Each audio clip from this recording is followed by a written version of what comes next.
Hop, voilà, clac. C'est parti. Salut les gens, ça faisait bien longtemps que je n'avais pas fait de vidéo tuto de A à Z. Donc ce soir, c'est le moment. Nous allons faire un tuto photo de A à Z avec pour thème coucher de soleil en Auvergne. Comme vous pouvez le constater, je pense que ce soir, nous allons avoir des conditions assez exceptionnelles par rapport au coucher de soleil. Je pense que les lumières vont être là, les contrastes vont être là, donc nous devrions pouvoir nous régaler. Sans plus attendre, je vais déjà faire une première photo parce que derrière moi, c'est quand même assez chouette et je voudrais pas louper l'instant magique.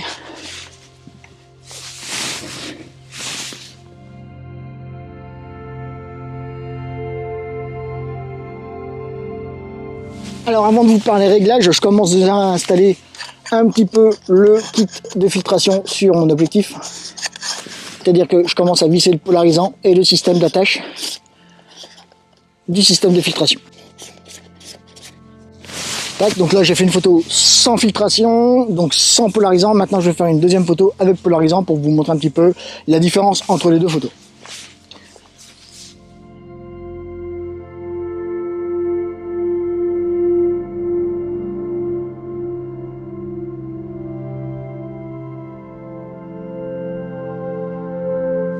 Donc voilà, vous avez la différence entre les deux photos avec et sans polarisation. Ça vous permet déjà d'avoir une bonne idée de ce qu'apporte la polarisation au niveau de vos photos. Ensuite, évidemment, Champix, il a joué encore grandiose ce soir. Nous sommes en première ligne. J'ai oublié de prendre le cordon vidéo qui relie le Ninja à l'appareil photo. Donc je vais essayer de bidouiller à l'ancienne la capture de l'écran de l'appareil photo pour tout ce qui est réglage et tout ce qui est prise de vue en temps réel. J'en suis désolé, ça m'énerve moi le premier, mais quand on n'a pas de tête, on a des jambes, et là les jambes ça sert à rien parce que le cordon il est très loin de chez moi. Allez, vite fait, nous allons parler maintenant des réglages de l'appareil photo par rapport à ce coucher de soleil. Alors je vais essayer de pas trop bouger. Donc là je suis dans le menu, je reviens au tout début, donc là je me mets en configuration prise de vue coucher de soleil. Il faut que j'accélère parce que là les couleurs ne vont pas tarder de monter. Donc JPEG, je m'en moque un peu si c'est du JPEG ou du HEIF. Donc là je suis bien en RAW, ratio d'aspect c'est pareil, on s'en moque un petit peu. APS-C non, on s'en moque. Les ISO élevés je les laisse comme ils sont. L'espace colorimétrique RVB, donc là je vous rappelle que l'espace colorimétrique RVB en ce qui me concerne est judicieux parce que je suis capable depuis la prise de vue jusqu'à l'impression de mes photos de traiter mes images en RVB. Je vous rappelle que si vous n'êtes pas sûr de votre chaîne de production, allez voir la vidéo qui traite du sujet sur la chaîne YouTube et vous aurez réponse à vos questions à ce niveau-là. Les compensations d'objectifs, non, surtout pas. Les réglages, tout ça, non. Tout ça, on n'en a pas besoin. Marketing, tout ça, prise de vue, non. Tout ça, mode silencieux. Alors, mode silencieux, oui, je vais le laisser en mode silencieux. Alors, si j'étais obligé de faire de la pause longue, c'est-à-dire supérieure à 30 secondes, il faudrait que je me mette en obturateur mécanique pour pouvoir activer le mode bulbe. Nous verrons si cela est judicieux tout à l'heure en cours de séance, mais pour l'instant je vais rester en numérique. Tout ça j'y touche pas, c'est du shot, ok, voilà. Donc là le menu c'est tout bon. Nous allons venir dans le menu rapide. Voilà, ici donc zone de mise au point, on s'en moque un peu, mais je vais rester comme ça, ouais, spot élargi. Les ISO, je vais rester à 100 ISO. Le mode de mesure de lumière, là par contre je vais me mettre en ton clair, puisque je vais essayer de protéger un maximum mes hautes lumières. Alors il va falloir, comme à chaque fois en photographie, et comme je vous l'ai toujours dit, faire un choix entre les hautes lumières et les ombres. Comme je vous l'ai dit à plusieurs reprises, en photographie, chaque décision nous apporte des avantages, mais des contraintes et des inconvénients. Donc ici, je vais privilégier mes hautes lumières. Je préfère avoir des meilleurs rendus sur mes hautes lumières que sur mes ombres bouchées. Voilà. Ensuite, ça non. La balance des blancs, 5500, c'est pas trop mal. Et puis pour finir, le quadrillage, oui, ça j'y garde. Voilà. Donc là, tac, nickel. Alors maintenant, ce que je vais faire, c'est que vu que mes ombres commencent à se boucher, je vais utiliser un filtre GND dans un premier temps, voir un petit peu ce que cela donne, pour essayer de déboucher mes ombres là-bas sur les collines, enfin sur les puits, plus exactement, le puits de Sancy notamment, enfin toute la chaîne des puits qui est devant moi. Filtration, je mets un GND médium, 4 stops. Alors je choisis la bonne configuration pour l'installer, clac, je glisse, et maintenant je vais venir dans mon œilleton voir un petit peu ce que cela donne. Et maintenant, je vais déboucher un petit peu mes ombres. Je regarde mon histogramme, savoir où j'en suis exactement. Donc là, ça dit que c'est peut-être un peu trop. Voilà, là, je suis pas trop mal. Donc, grosso modo, si je regarde mon appareil photo, donc là, je suis à plus 1,3 IL, donc je suis en exposition à droite. Alors, pour celles et ceux qui ne comprendraient pas ce qu'est l'exposition à droite, je vous renvoie aux vidéos qui traitent du sujet sur la chaîne YouTube. Vous aurez toutes les réponses à vos questions. Donc là, je suis pas trop mal. Voilà, l'histogramme est ici, vous le voyez mieux. Tac. Donc là maintenant, c'est tout bon. Voilà. Et bien je vais faire ma première photo. Hop. Alors, qu'est-ce que ça dit? Ça dit, ouais, je vais peut-être relever un peu mon GND. Voilà, on a vu directement l'impact sur le live view. Peut-être le décaler un petit peu comme ça. Je suis à plus de IL, plus 1,7. C'est pas trop mal. Tac, et voilà.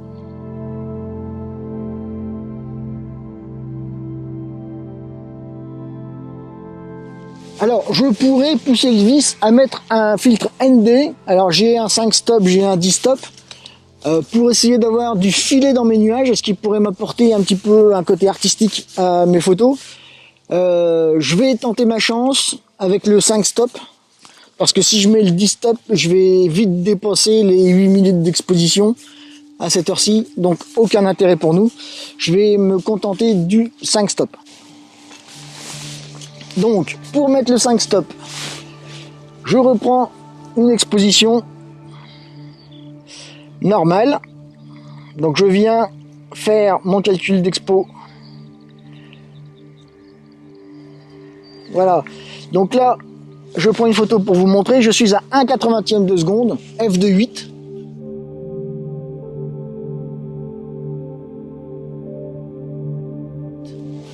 Donc maintenant, je vais mettre mon ND 5 stop.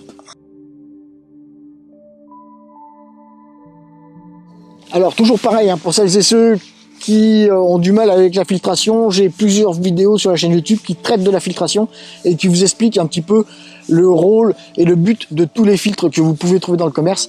Je vous renvoie encore une fois aux vidéos sur la chaîne. Là, donc, 5 stops. Donc maintenant, il faut que je décale mon exposition, puisque bien évidemment, si je prends une photo, là, comme vous pouvez le constater, la photo c'est 0, ça vaut rien. Donc il faut que je retrouve mon exposition correcte. Donc je vais venir. Je suis en demi-IL, en palier d'exposition, ou en palier d'ouverture, peu importe. Donc dans ce but-là, je sais que 2 crans sur mon bouton de vitesse d'obturation, c'est 1 IL. Donc là, il faut que j'en ai 5, il faut donc que je décale de 10 crans. Voilà, j'ai fait mon décalage d'exposition, comme vous venez de le voir, à 5 IL, donc 5 stops. Par contre, je n'ai pas pris en compte le polarisant. Et lui, le polarisant, il m'enlève 2 IL. Donc là, il faut encore à nouveau que j'incrémente de 2 IL pour avoir une exposition un peu plus correcte. Et là, je suis à 0,5 secondes d'exposition. Donc autrement dit, tout ce qui va être course des nuages, 0,5 secondes d'exposition, c'est peanuts, c'est rien. Je n'aurai absolument aucun effet artistique dans la course de mes nuages. Voilà, preuve en est, je vous mets une photo en illustration, donc vous voyez, c'est rien du tout, c'est peanuts. Hein. Je regarde ma montre, il est 21h27 pile, donc le soleil vient de se coucher, il n'est plus donc visible, et là maintenant j'attends les couleurs de leur bleu et la potentielle montée des couleurs que je vous ai vanté tout à l'heure, et que j'espère les voir et j'espère qu'elles vont arriver. Alors, chose importante que je ne vous ai pas dit, évidemment, puisque j'en ai encore oublié un bout, c'est que je vais enclencher le retardateur à la prise de vue.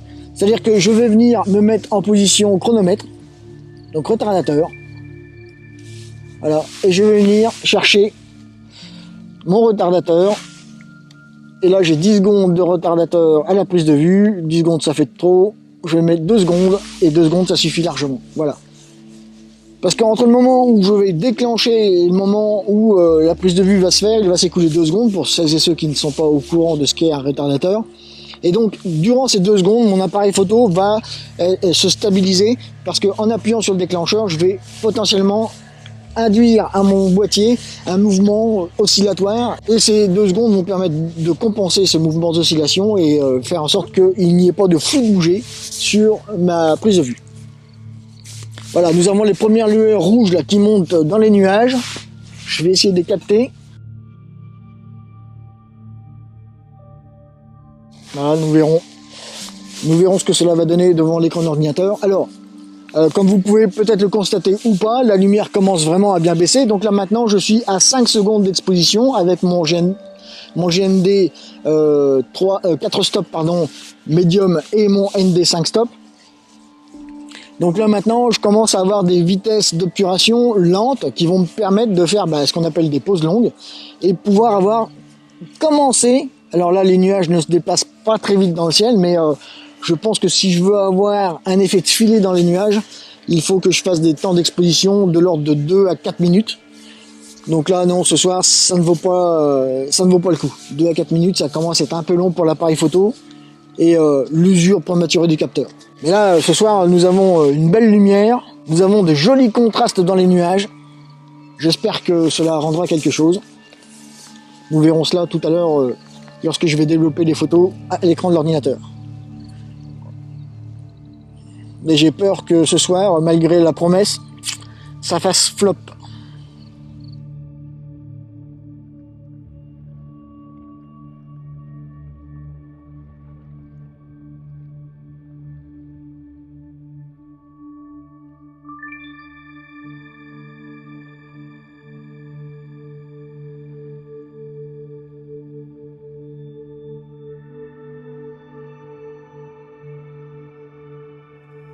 Alors voilà, maintenant ça fait quelques semaines que je suis rentré de vacances, nous sommes devant l'ordinateur, je vais découvrir avec vous les photos que nous avons prises sur le terrain, même si j'ai commencé un petit peu de les regarder puisque j'ai eu besoin de quelques exemples de photos pour la première partie de la vidéo que vous avez vue tout à l'heure. Donc je vais maintenant découvrir en même temps que vous plus en profondeur les photos que nous avons prises et nous allons les développer ensemble, comme énoncé dans l'introduction de cette vidéo. Nous allons faire un tuto de A à Z. Pour ce faire, donc je viens ici sur Lightroom. Voici la première photo. Alors là, ça c'est pas trop mal, un peu sombre mais pas mal. Ensuite, la deuxième photo. Ouais, par rapport à la première, j'ai un petit peu moins de haute lumière. D'ailleurs, on peut le voir sur l'histogramme qui est ici. Là, j'ai un tout petit peu plus de haute lumière, surtout dans les bleus. D'accord, la troisième est un peu bouchée, mais j'ai quand même pas mal de couleurs. Bon, de toute manière, les photos sont assez sombres, puisque les conditions n'étaient pas au rendez-vous par rapport à ce que j'attendais. Donc ça, c'est là où c'est l'exemple. Ok. D'accord.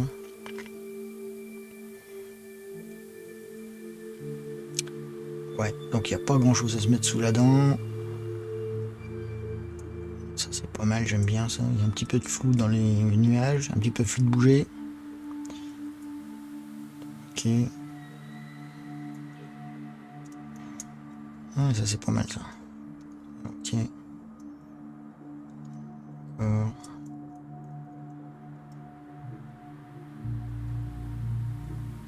Ah oui, j'ai essayé de faire le panorama là.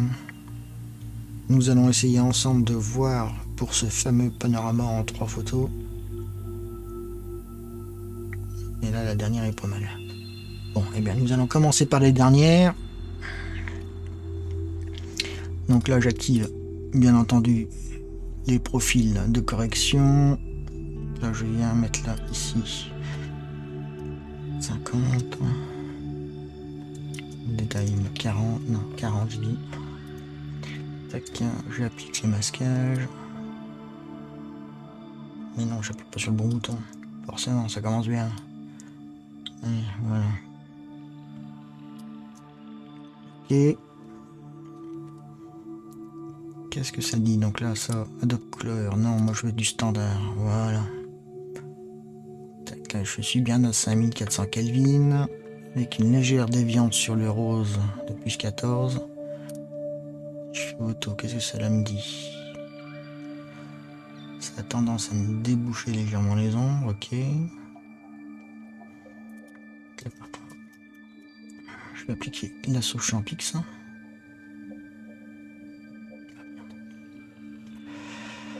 Ah oui, forcément, forcément.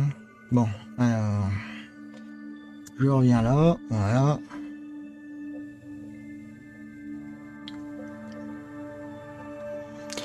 Alors oui, il y a une petite cagade là, avec, parce que j'enregistre maintenant avec OBS, et j'ai appliqué des raccourcis clavier, donc vous avez pu voir des migrations d'écran, tout simplement parce que j'ai appliqué des raccourcis clavier sur mon pavé numérique. Donc là, ça va être coton. Il va falloir que je change ça, mais je changerai pas ça maintenant, je verrai ça plus tard. Il faudra que je fasse attention. Donc là, c'est pas mal. Est-ce que j'ai du bruit? J'ai pas... J'ai du bruit, mais pas plus que ça. Je vais le laisser, ça peut apporter un petit plus. Ok, donc là maintenant, je vais essayer de venir travailler un petit peu tout ça, là. Je fais le ciel.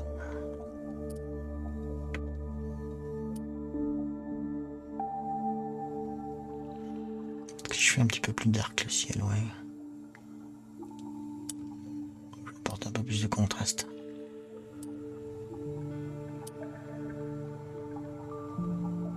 Ok.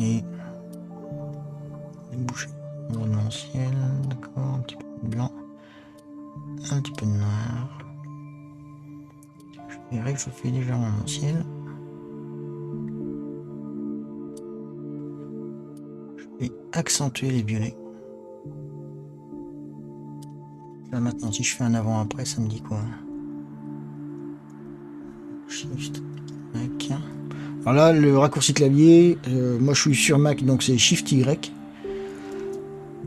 Voilà. Avant-après. Là, je fais Y.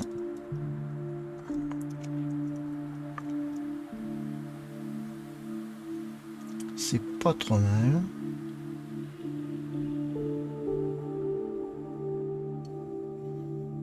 Ok. Ça, je vais peut-être... Non, ben là, c'est bon maintenant. Ça, je touche plus. Donc là, maintenant, qu'est-ce que je vais faire? Les ombres, je vais peut-être venir encore un tout petit peu déboucher mes ombres. Pas trop non plus, pour pas dénaturaliser la photo.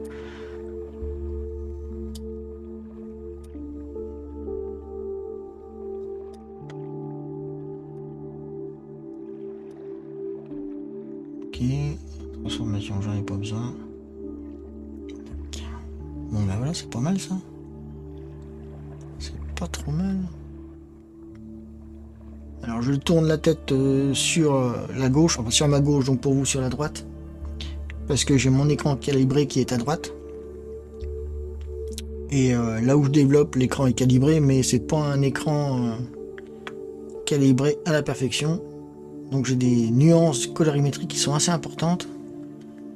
Et le juge de paix, c'est l'écran de gauche.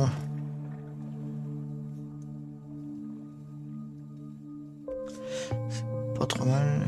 Je suis peut-être un peu saturé au niveau des hautes lumières. Je vais voir si je peux faire quelque chose d'autre.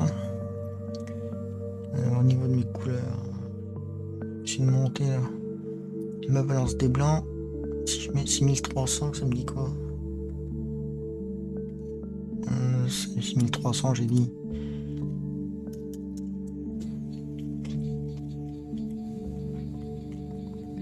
Ok, je vais monter mes roses. magenta, je devrais dire. C'est un peu trop. Voilà.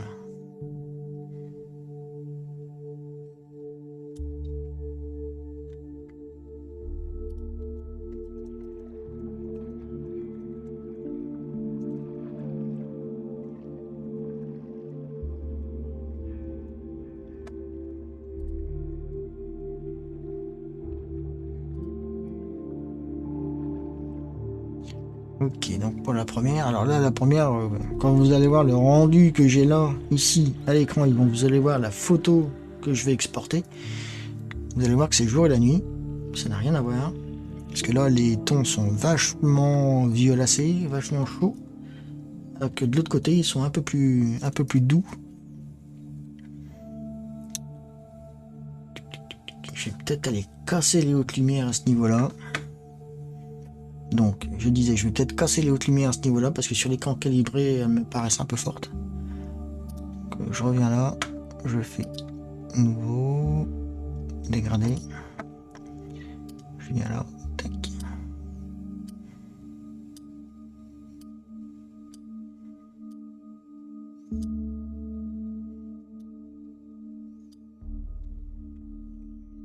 Haute lumière.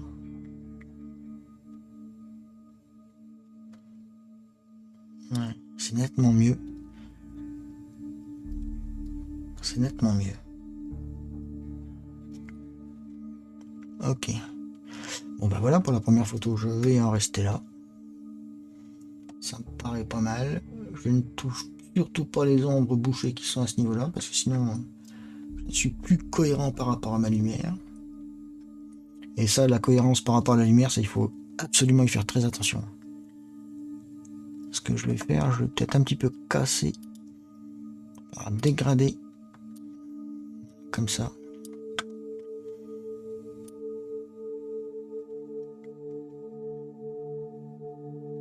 Hein. Voilà. Ok. Et là, j'ai peut-être un peu trop de vert, donc je vais faire la même chose. Dégrader.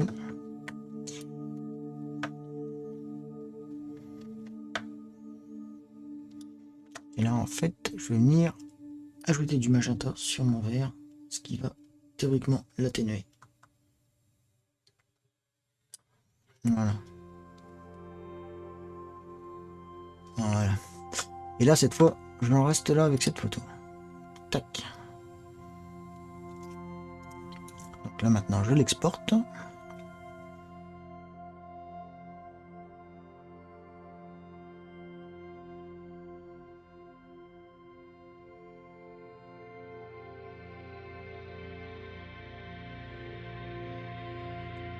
Allez, ce que je vous propose, c'est de faire une deuxième photo. Et puis, bah, de toute manière, vous avez compris la démarche. Hein.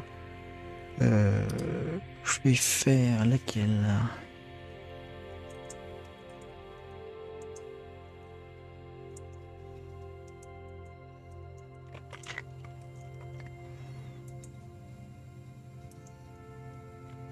Ouais, celle-là est pas mal. Je suis un peu sous-exposé.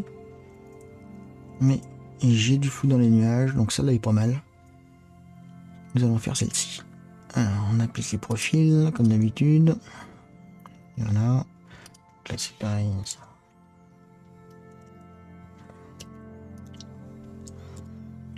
Ok. Et le masquage. Alors, pour le masquage, là, j'appuie sur la touche Option. Donc, sur PC, je pourrais pas vous dire. Mais sur Mac, c'est Option. Et je viens déplacer mon curseur pour voir où j'applique mon masque. Est-ce que là, j'ai du bruit? Non, je n'ai pas de bruit plus que ça. Donc, c'est bien. Là, maintenant, auto. Tac. Donc là, par contre, j'ai un peu trop débouché à mon goût le premier plan. Donc, on l'atténuera tout à l'heure. Je vais sélectionner mon ciel. Tac. Il m'a bien sélectionné le ciel. Vraiment, il m'a sélectionné les montagnes, mais c'est pas trop grave. Voilà, je vais réchauffer un peu mon ciel. Pas trop. Pas trop. C'est bien là. va lui donner un peu d'effet. Ok. Maintenant, je vais aller casser mes hautes lumières encore une fois.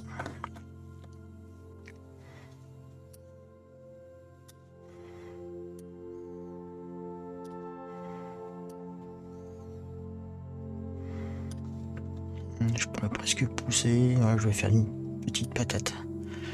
Je la dupliquerai. Je vais voir ce que ça va donner. Alors maintenant, les hautes lumières, on casse les hautes lumières à ce niveau-là. Pas trop parce que là je commence à avoir des erreurs qui s'affichent. Mais c'est un peu l'expo. Ok. Donc là maintenant si je fais ça...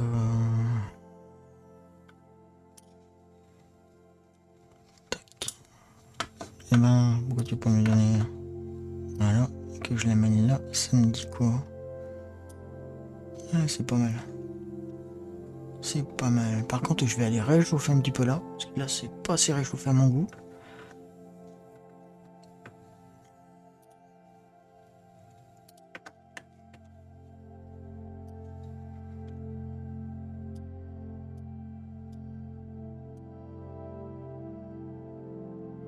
Ok.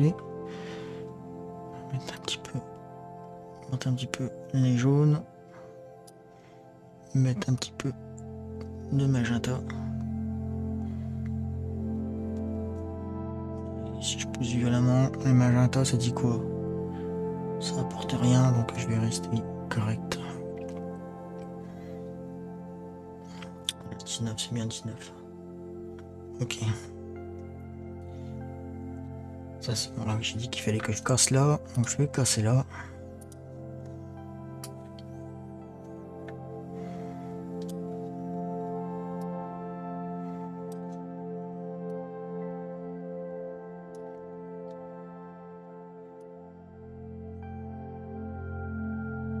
Voilà, là c'est un peu plus cohérent. Même si ma lumière vient bien comme ça, on est bon par rapport à la lumière à ce niveau-là. C'est pas mal tout ça, ça suffit largement. Je vais mettre un petit dégradé, comme tout à l'heure. Hop. Tac. Et là, je vais casser l'expo. Et voilà. Allez, on exporte. Ça suffit, ça suffit.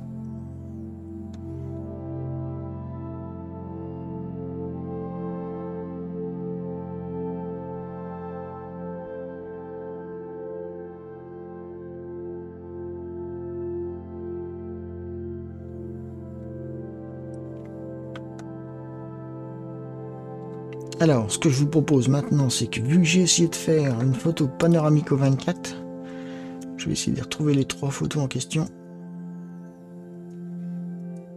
Voilà, c'est ces 3 là. Donc je les sélectionne. 2, 3. Non, 3 j'ai dit, voilà. Est-ce que si j'essaye de les monter direct en panneau, ça me dit quoi? Panorama, est-ce qu'il me les trouve en panorama? Oui, il me les trouve, impeccable.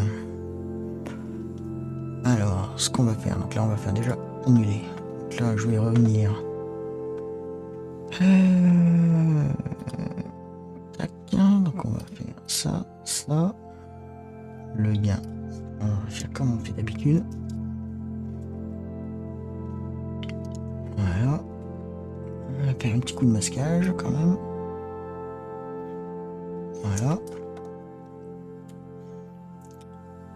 Et qu'est-ce que je voulais faire d'autre? Là, ici, voilà.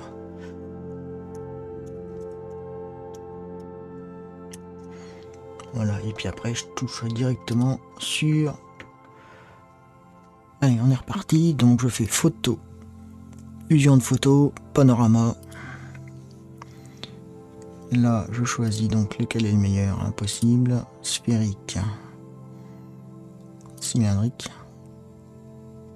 Je vais rester en cylindrique, donc recadrage automatique. Impeccable. Fusionner. Hop, c'est parti. Allez, il m'a fait la fusion. Donc maintenant, je vais aller chercher la fusion. Et voilà. Donc voilà mon petit panorama. Alors c'est un panorama. Alors si vous n'avez pas compris comment j'ai pu réaliser cette photo, je vous envoie dans les vidéos de la chaîne YouTube. Il y a une vidéo, enfin 2 vidéos même, qui s'appelle Concevoir des panoramas sans objectif grand angle, qui explique la démarche pour réaliser ce genre de photo. Donc, je vous renvoie à cette vidéo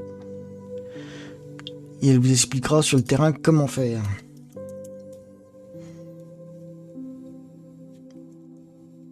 C'est pas mal, je vais aller chercher un petit peu de magenta là. C'est un peu de trop ça. Calme-toi pépère. Là c'est mieux. C'est mieux. Ok, donc là je vais par contre... ce que je vais faire, c'est que je vais aller chercher mon ciel. Tac, il m'a bien trouvé le ciel. Je vais aller le déboucher un tout petit peu.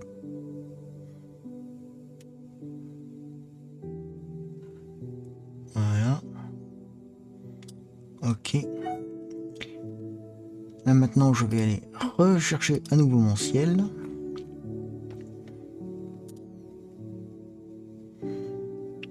Alors sélectionner le ciel. Tac, il m'a retrouvé exactement la même chose. Donc là maintenant je fais inverser. Donc là voilà. Et là je vais de nouveau aller déboucher un tout petit peu, mais différemment. Ok. Et là maintenant par contre, parce que j'ai un peu trop débouché sur la gauche, là c'est vraiment pas beau sur la gauche, je vais aller casser cet effet sur la gauche pour garder un petit peu l'homogénéité de la photo. Voilà. Tac.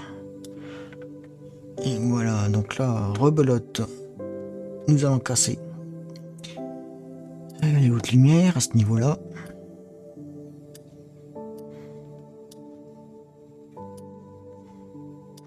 Alors, est-ce qu'il vaut mieux une grosse patate ou des petites patates? Nous allons voir cela tout de suite. Bon, une grosse patate, là, pour l'instant, ça fait l'affaire. Ok, je vais la réchauffer un petit peu. Mettre un petit peu de violet aussi. De magenta, pardon.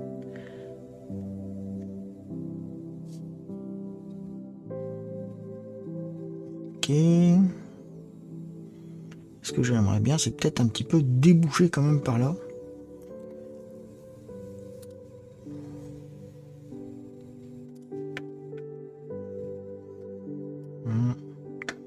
Il y a un petit peu déboucher tout ça. Et là, je vais faire...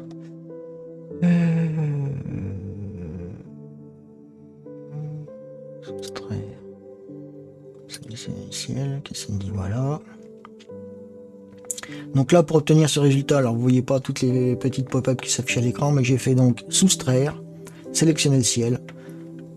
Et là maintenant, je vais pouvoir aller déboucher légèrement. Voilà. Et je vais peut-être même augmenter un petit peu la taille, parce que sinon... Voilà. Très très légèrement.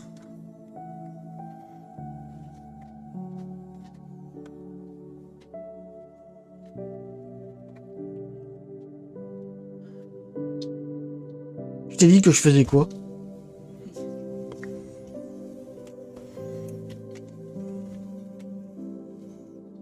Qu'est-ce que t'as besoin? Bah non, mais viens y chercher maintenant que j'ai interrompu l'enregistrement. Viens y chercher. Bon. Donc voilà. Ça me paraît pas trop mal, ça. J'aime bien le rendu que j'ai à l'écran. C'est peut-être un peu terne, c'est peut-être un peu foncé au goût de certains, mais moi ça me plaît bien. Moi ça me plaît bien.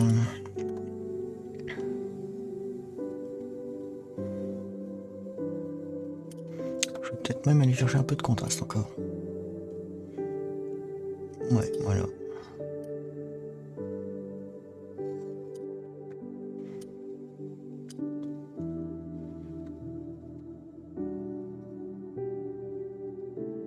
Impeccable.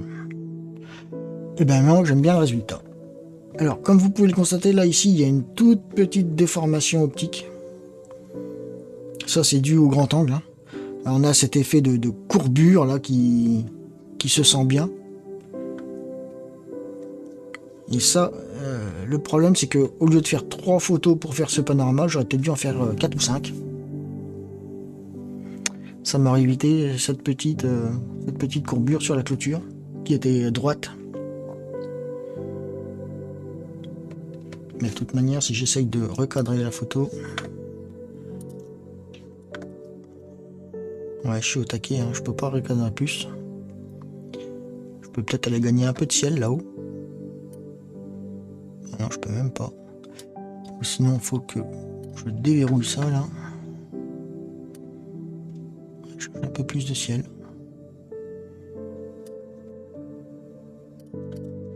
Voilà. Ouais, c'est un peu mieux, ouais. C'est un peu plus joli. Ok. Allez, je l'exporte.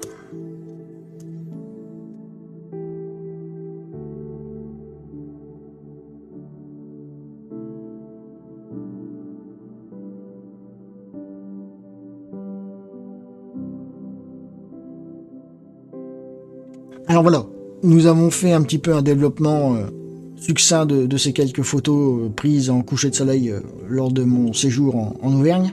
Alors pour celles et ceux qui pourraient se poser la question, les montagnes dans le fond c'est la chaîne des Puys. Il y avait le Sancy, il y avait le Puy de Dôme, et puis d'autres dont j'ai perdu un petit peu le nom.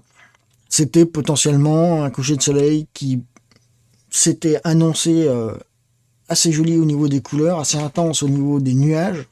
Et au final, bon, bah, c'est pas été au rendez-vous plus que ça, mais on a réussi quand même à tirer notre épingle du jeu. Et nous avons pu sortir quand même 3 photos, 3 belles photos, que je vous mets aussi, comme d'habitude, en exemple. Hein. Alors voilà, si vous avez des questions, comme d'habitude, posez-les-moi en commentaire, j'y répondrai du mieux que je peux, comme d'habitude. Si vous avez envie de travailler à mes côtés, n'oubliez pas les visioconférences mensuelles, elles sont toujours disponibles. Les renseignements sont sur le site de WooSkill en parallèle de la vente de ma formation sur la lumière, qui vous permettra de comprendre cette formation, un petit peu comment j'arrive à obtenir ce genre de résultats sur le terrain. N'hésitez pas à nous rejoindre lors de ces visioconférences, donc je vous dis à très vite, faites-vous plaisir, faites des photos et à bientôt.